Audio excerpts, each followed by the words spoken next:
दोस्तों, क्या आपने कभी एक ऐसा जानवर देखा है जो घोड़े जैसा दिखता है लेकिन शरीर पर काले सफ़ेद कपड़ों जैसी धारियां होती हैं, जो दूर से ऐसा लगता है मानो किसी चित्रकार ने ब्रश से इसे रंग दिया हो।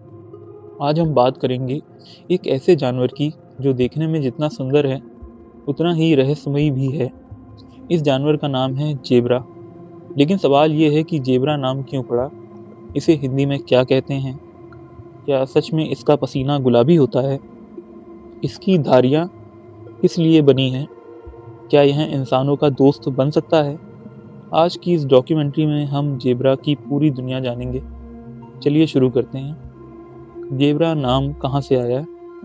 जेब्रा शब्द पुर्तगाली भाषा के शब्द जेब्रा से आया माना जाता है। पुराने समय में यूरोप के लोग जब अफ्रीका गए और इस अनोखे धारीदार जानवर को देखा तो वो हैरान रह गए। उन्हें यह घोड़े जैसा लगा लेकिन रंग बिल्कुल अलग था, इसलिए उन्होंने इसका नाम रखा जेब्रा। हिंदी में जेब्रा को क्या कहते हैं? असल में जेब्रा का कोई पुराना शुद्ध हिंदी नाम नहीं है। हिंदी में भी इसे जेब्रा ही कहा जाता है। कुछ लोग इसे कहते हैं धारीदार घोड़ा या वन्य घोड़ा, लेकिन वैज्ञानिक और सामान्य भाषा में जेब्रा ही प्रचलित है। जेब्रा की पहचान। जेब्रा दिखने में घोड़े जैसा लगता है, लेकिन इसकी सबसे बड़ी पहचान है काले और सफ़ेद रंग की धारियाँ।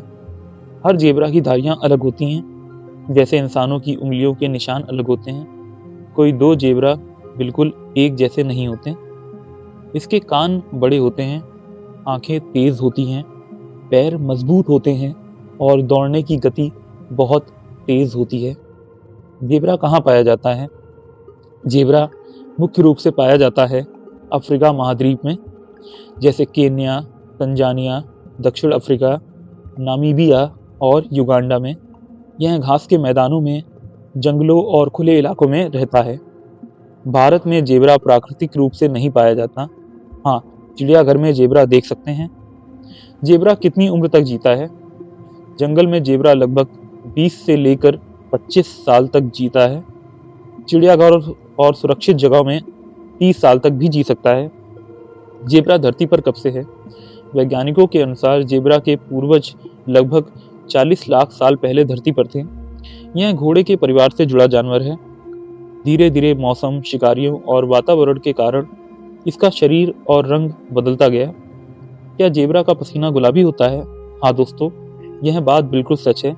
जेब्रा का पसीना थोड़ा गुलाबी रंग का होता है। इसे वैज्ञानिक भाषा में कहते हैं ब्लड स्वीट। असल में जेब्रा के शरीर में एक खास रंग द्रव्य होता है जो पसीने में मिलकर गुलाबी रंग बना देता है। यह पसीना कीड़ों को दूर भगाता है, शरीर को ठंडा रखता है और संक्रमण से बचाता है। जेब्रा के रंग का रहस्य। सबसे बड़ा सवाल, जेब्रा काला है या सफ़ेद? असल में जेब्रा की त्वचा काली होती है और ऊपर सफ़ेद धारियाँ होती हैं। इन धारियों के फायदे, इससे मच्छर दूर रहते हैं, शरीर ठंडा रहता है, दुश्मन भ्रमित हो जाते हैं और झुंड में पहचान छुप जाती है। यह प्रकृति की अद्भुत सुरक्षा प्रणाली है। जेब्रा का भोजन। जेब्रा शाकाहारी होता है। यह खाता है घास, पत्तियाँ, छोटी झाड़ियाँ और पानी बहुत ज़रूरी होता है इसके लिए।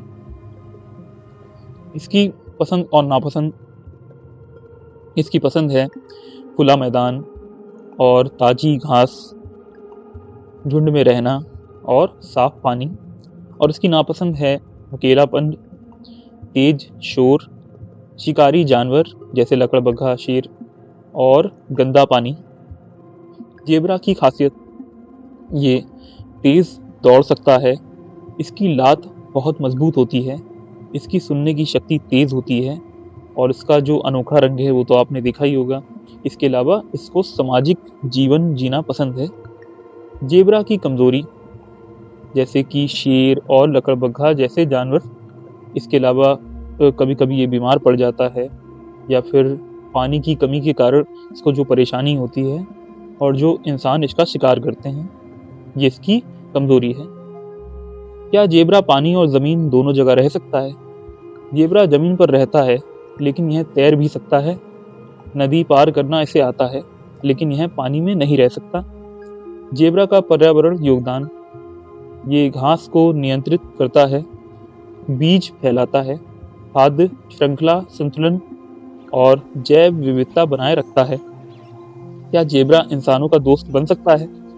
जेब्रा पालतू नहीं बनता, यह इंसानों पर जल्दी भरोसा नहीं करता और कभी कभी आक्रामक भी हो सकता है और इंसानों पर हमला कर सकता है। जेब्रा अपनी रक्षा कैसे करता है? ये तेज दौड़ सकता है, इसकी लात बहुत जोरदार होती है और इसे झुंड में रहना पसंद है। इसके अलावा इसकी जो धारियां हैं इसके जो शरीर पर, इससे दुश्मन भ्रमित हो जाते हैं। जेब्रा का परिवार, एक झुंड में देखा जाए तो नर होती हैं, नर मादा और बच्चे होते हैं। जो माँ है वो बच्चे की बहुत सुरक्षा करती है। हम जेब्रा से क्या सीख सकते हैं? हम सीख सकते हैं कि एकता यानी कि यूनिटी, दूसरा है अलग दिखना कमजोरी नहीं बल्कि अलग दिखना भी एक प्रकार की शक्ति होती है, तीसरा है कि प्रकृति से तालमेल रखना और चौथा है कि सतर्क रहना मतलब चौकन्ना रहना। आज के वक्त में जेब्रा की हालत, जंगल कट रहे हैं, शिकार बढ़ रहा है, पानी की कमी हो रही है और जलवायु परिवर्तन, इसके अलावा कुछ प्रजातियां खतरे में हैं। हम जेब्रा के लिए क्या कर सकते हैं? हमें पेड़ लगाना चाहिए, गंदगी कम करनी चाहिए, जागरूकता फैलानी चाहिए और वन्य जीव संरक्षण को समर्थन देना चाहिए। और आज का सुविचार, जो खुद से प्यार करता है वही दुनिया को सुंदर बना सकता है। जेब्रा हमें सिखाता है कि अलग होना भी एक खूबसूरती है। धन्यवाद।